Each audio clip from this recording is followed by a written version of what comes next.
Welcome to another episode of Real Estate, Real Life, Real Talk, Real Live with the Real Secrets of Money with your host, myself, Broker DTA. Today is Friday, July 18th, 2025. I have a crooked tie.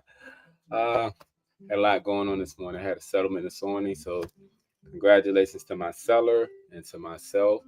And I want to thank each and every one of you all for joining me today. Please follow me on all social media platforms. If you're currently not following me, that is Facebook, Instagram, LinkedIn, Twitter, Threads, Snapchat, TikTok, YouTube, and LinkedIn.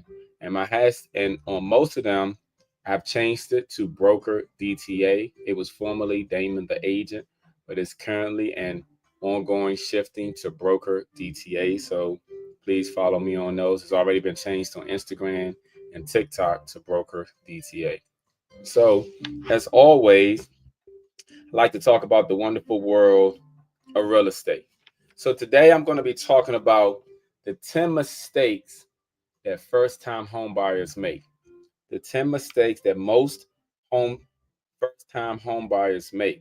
And these 10 mistakes are to help any first-time home buyer to hopefully avoid these things.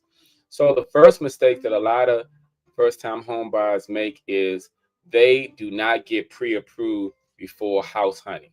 A lot of times with the internet and technology today, many people tend to go online. They'll go on Zillow, they'll go on Redfin, they'll just start looking at houses.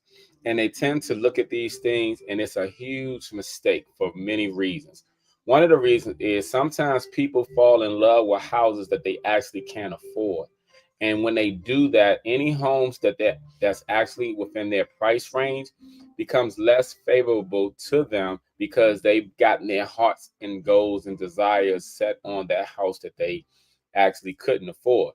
That's why it's very critical for you to actually get approved before house hunting.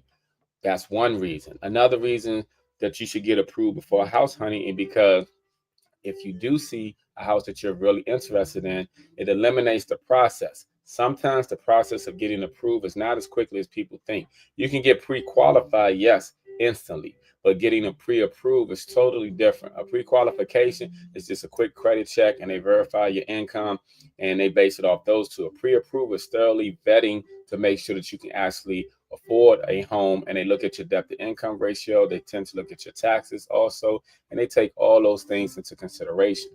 That's number one. Number two is understanding what closing costs is. Many buyers only plan for the down payment and forget taxes, title fees, insurance, and more. Closing costs is a separate fee from your down payment. For example, if you purchase a home, let's say for the sake of keeping it simple, let's say the home is $300,000. You may pay a 3.5% down payment if you use an FHA loan. You may pay a 5, 10%, or even 20% if you use a conventional loan. But the closing cost is normally separate. That's an additional anywhere from 3 to 5%, depending on the area that you're actually buying. Depending on the area that you're actually buying the home, and also who's rendering those services as far as title services and insurance and all those other things. So closing costs is totally separate from your down payment. The number three is draining savings for the down payment. When you drain your saving, you leave nothing for emergencies or repairs after you purchase, meaning only having enough money just for your down payment. Just like I mentioned, most FHA loans require a minimum of 3.5% down payment on a home. So on a $300,000 home, for example, that's $10,500. But after you bought the home, what happens? A lot of times people tend to want to furnace. Some people also tend to want to do some upgrades, some repairs, etc. You know, you never know, but people don't do that. They don't save up enough money. Number four, not checking credit or improving it first. And this goes back to when I was saying about getting pre-approved. A lot of people don't look at their credit. Many times when people call me about purchasing a home, the first question that I normally ask them is, what is their credit score? A lot of times I will hear, I don't know my credit. I haven't ran it in a while. To me, that's a red flag that you have bad credit, because most people who have good credit tend to know what their credit score is. A person who has a 700 or 800 credit score is quick to brag about, oh, my credit score is 750 or my credit score is 710. But a person who has terrible credit or bad credit, they don't know because they haven't been looking and they don't really want to know. So they hoping it's good, but sometimes they just scared to look. So a lot of times it's a clear indication. But not checking your credit is very crucial because you don't know where you at. So you're ready to begin the process of purchasing a home, but you don't even know where you've been at. So now you want a lender to run your credit to see where it is when you yourself can easily get your own credit score. And I'm not talking about Credit Karma, because Credit Karma is mainly focused on credit scores for credit cards and everything, not for purchasing a mortgage. Mortgage credit scores are normally your FICO score. Okay. Another mistake that first time home buyers make is skipping the home inspection. They're trying to save money upfront can lead to these costly surprises later. Now, during COVID or whenever the market gets real hot and there's a bidding war, people will always put in their contract they waive their home inspection contingency, which is a terrible idea. A terrible idea. Whenever I had buyers, I don't care what market we're in, I've never advised my buyers to skip a home inspection, because here's the thing: your home inspections help you to understand what you are inheriting. When you skip a home inspection, you don't know what you're inheriting.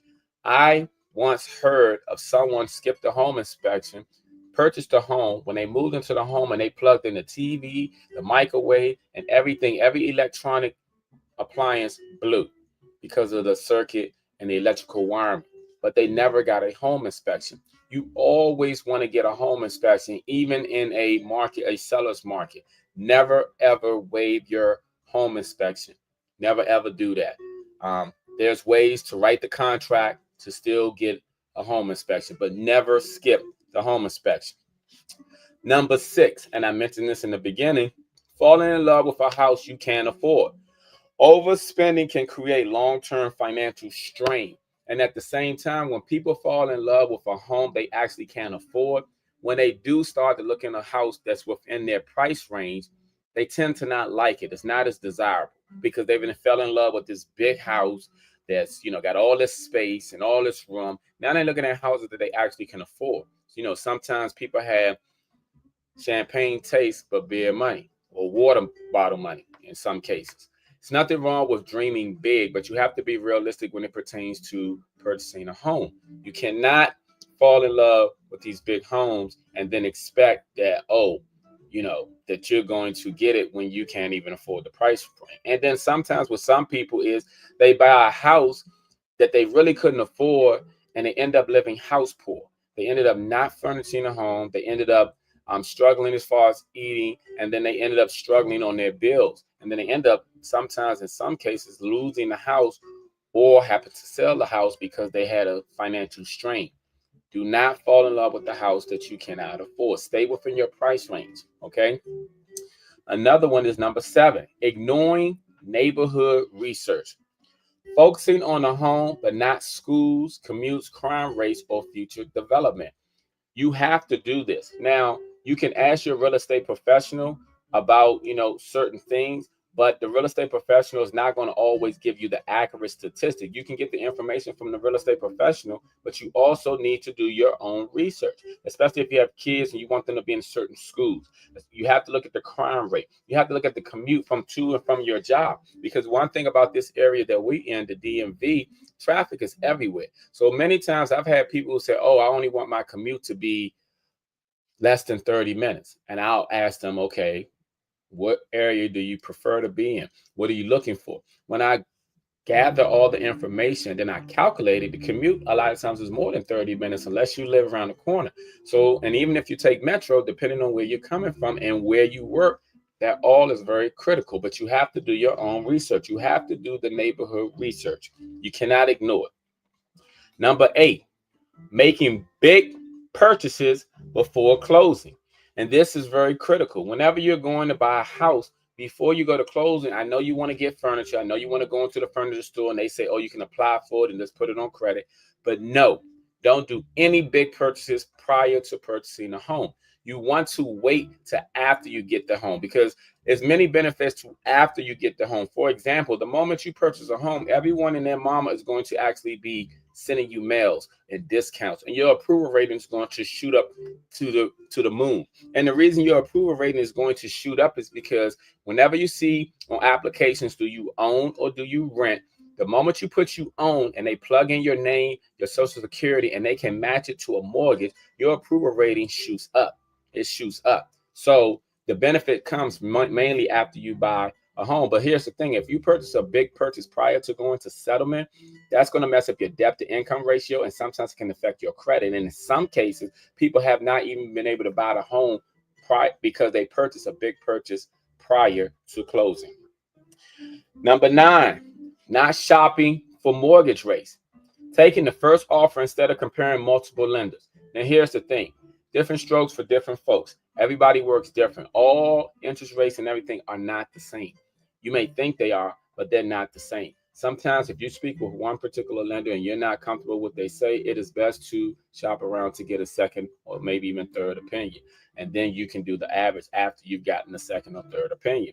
But it's best to shop around, okay, to make sure that you are comfortable, because when you purchase a home, you are the one who have to live in that home, not the lender, not the realtors, not the home inspector, not the appraiser, but you. You want to make sure that you have a good interest rate based off your credit score, your income, and your debt to income ratio.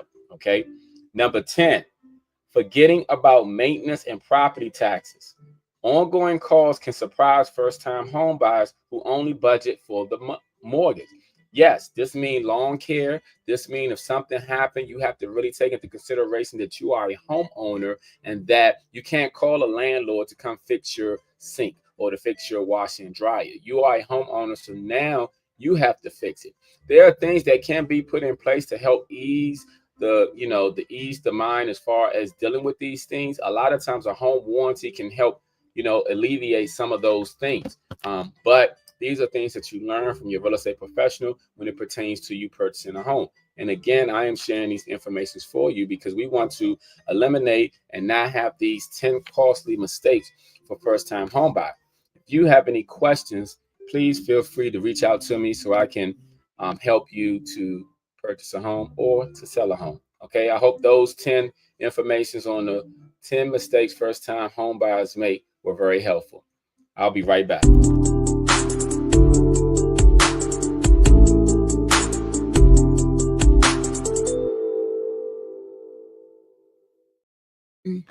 All right. So my next segment is I'm going to talk real quick about the financial literacy real quick. I want to talk about a CD. And what is a CD? A CD, or certificate of deposit, is a type of savings account that typically offers a fixed interest rate for a set period of time known as the term. It's a low-risk investment that allows you to earn interest on your savings while keeping the money locked in for a predetermined duration. A CD is a good investment for someone who's looking to invest in something but don't have much money to do so. Now, we can talk about the pros and cons and how much you can deposit as far as that, but you can put as little as 1,000 or 500 into certain CDs, but that's something to be discussed. So I just want to give you a quick insight on a CD. Now we're going to have our house of the week. Okay, the house of the week is, hold on, y'all. House of the week. What is my house of the week?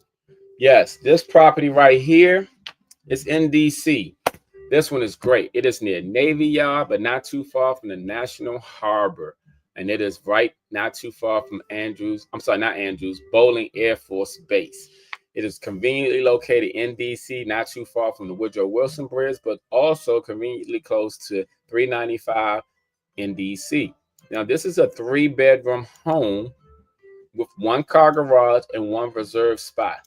A 3-bedroom home, 1-car garage, and 2.5 bedrooms. Excuse me for my, I'm talking a little fast. Let me slow down. This is a 3-bedroom home and 2.5 baths. Okay. The seller is giving $10,000 for cosmetic repair.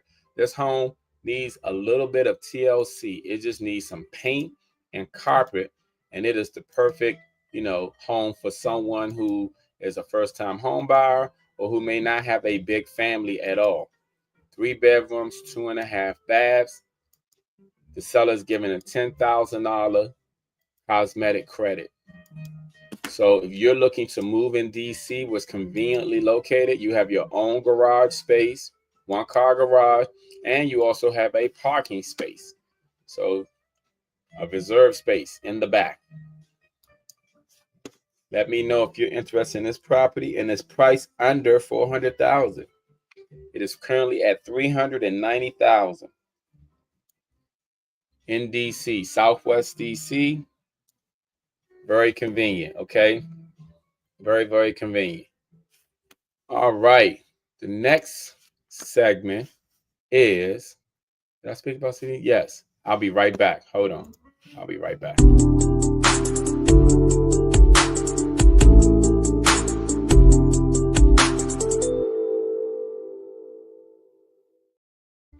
All right. Before I go into my topics of the day, please follow me on all social media platforms if you're not already. That is Facebook, Instagram, LinkedIn, Twitter, Threads, Snapchat, TikTok, YouTube, and LinkedIn. And it's /broker DTA. In some areas, it still may be Damon the agent, but those are all being upgraded and changed in the upcoming weeks. So please bear with us while we go through that, but you can still find me. All right. So today I want to talk about liars, cheaters, and thieves. Now, have you ever been lied on, cheated on, or stolen from? I think we've all experienced that. But more importantly, is those who are liars, cheaters, and thieves. They seem to all go hand in hand. And no matter who you are, I know at some point in time, you might have been accused of being a liar. You might have been accused of being a cheater. Hopefully you haven't been accused of being a thief, but hey, depending on where you go and who you're around, they may accuse you of that. And I just wanted to say that what bothers me personally, is because I grew up around some liars, and it really bothered me. I think it doesn't bother people who lie, but for those of us who don't lie, it bothers us. And then when you're accused of being a liar or a cheater yourself, it definitely bothers you, because one thing that I realized is a lot of people tend to run with their own assumptions. And then sometimes people think that they can figure things out because they make these assumptions, and they think they got proof when they really don't have proof. A lot of times I've also found out that people who make accusations of people to be liars, to be cheaters, or to be thieves is sometimes because somewhere in their life, or maybe even in their current life, that they are either liars, cheaters, or thieves. What I want to say is, no matter who you are and what you do, what's done in the dark always comes to light. So understand all three of these go together. If you are a liar, you're definitely a cheater. And if you are a cheater, you're definitely going to steal at some point in time. Or if you are a thief, you're definitely going to cheat or lie. And if you are a cheater, you're definitely going to steal or lie. It all goes hand in hand. Listen, no one is perfect. No one is here to judge. The only thing I have to say is you have to be mindful of everyone around you, because the people that you think are genuine are sometimes not even genuine. And the people that you think are not genuine are the ones who are really genuine. We don't even know who's who and what's what when it pertains to things when we don't have all the evidence and facts. We think we know because sometimes we make assumptions. So if you are around anyone who has any of those three characteristics, I would strongly recommend that you actually turn the other way, because all they're going to do is give you a bad name. You know, they say assimilation brings the same characteristics. And in that case, if you hang around liars, you're going to be accused of being a liar.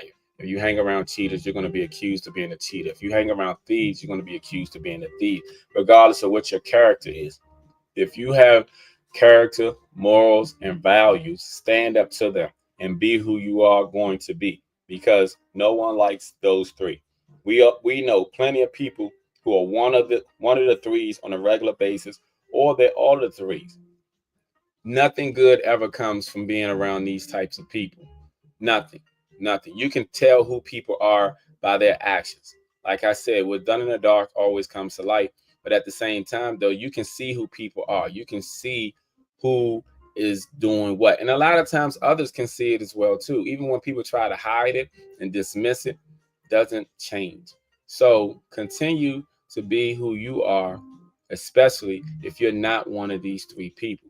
Because nowadays there's so many liars, there's definitely so many cheaters. I sometimes I hate going on social media, because you see all the people who got side pieces and doing all types of stuff, and it makes you not even want to trust anyone these days. I'm not gonna lie.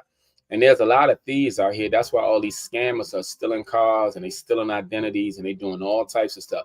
People are getting desperate because it all boils down to money. But they always say the love of money is the root of all evil. See, money is good because money was created for the exchange of something. But money has been loved and worshiped so much that it has brought out the worst in people. It has made so many people liars, cheaters, and thieves. If that's who you are, Godspeed with you. But for those of us who doesn't like that, I'll just say we have to continue to pray that we maintain our character, we maintain our morals and values. Because in this world today, there's so much going on. And a lot of the stuff we can't even control. But you can control you. You can focus on you. You can, if even if you are a liar, cheater, or thief, if you really want to change, you can change. You know, nobody is perfect. Everyone has some type of addiction. Everybody has something that they've been through in life or have been addicted to in life. But you can change if you want to badly enough. You know, all you have to do is pray. Pray about it and continue to work on it. Change your focus, change your atmosphere, change your surroundings. These things will eventually work out for the betterment of you.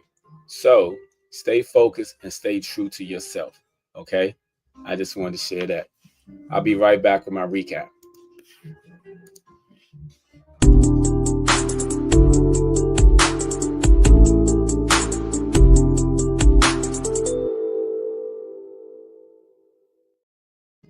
All right. Back with my recap. Again, if you're not following me on all social media platforms, please follow me on Facebook, Instagram, LinkedIn, Twitter, Threads, Snapchat, Pinterest, YouTube, and LinkedIn. It is slash broker DTA, but in some places it's still considered Damon the agent.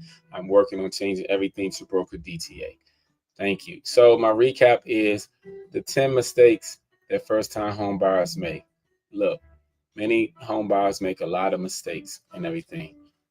It's not on purpose, but sometimes it's because people don't know. So again, not getting pre-approved before house hunting, underestimating closing costs, draining savings for down payment, not checking your credit or improving it first, skipping the home inspection, falling in love with a house you can't afford, ignoring neighborhood research, making big purchases before closing, not shopping for mortgage rates, forgetting about maintenance and property taxes.